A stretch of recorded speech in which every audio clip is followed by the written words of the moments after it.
ایک فورس بنائی ہے ٹائیگر فورس، اور مجھے خطرہ ہے کہ ماضی کے حکمرانوں نے ابھی اسی طرح فورسز بنائی اور پھر وہی فورسز بدتخوری میں مصروف ہو گئے، پھر وہی فورس اپنے مخالفین کو سزائیں دینے اٹھانے میں مصروف ہو گئی، اور پھر خود جن لوگوں نے ان تنظیموں کو بنایا تھا ان کے کنٹرول میں بھی وہ تنظیمیں نہیں رہی۔ آج یہ لوگ بھی انہی کے راستے پر چل کر اسی طرح ٹائیگر فورس کو منظم کر کے اعلانات کر رہی ہیں۔ چیئرمین صاحب، میں آپ سے پوچھتا ہوں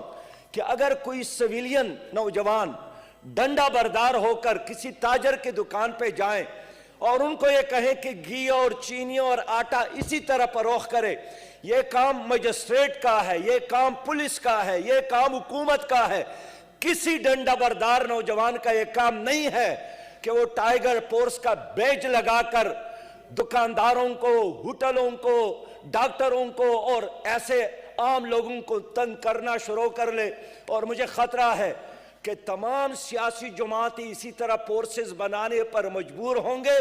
اور پھر یہ ملک صومالیہ بن جائے گا، یہ لبنان بن جائے گا، یہ روانڈا بن جائے گا۔ اس لیے حکومت کا فرض ہے کہ اس ٹائیگر فورس کے خاتمے کا اعلان کرے، اور اس کے بنانے کا جس نے بھی آئیڈیا دیا ہے اور جس نے بھی یہ مشورہ دیا ہے وہ ہماری سوسائٹی کو خانہ جنگی کی نظر کرنا چاہتا ہے۔ یہ ایک بہت بڑا سازش ہے، اور اس سازش کو ناکام بنانا ہم سب کی ذمہ داری ہے۔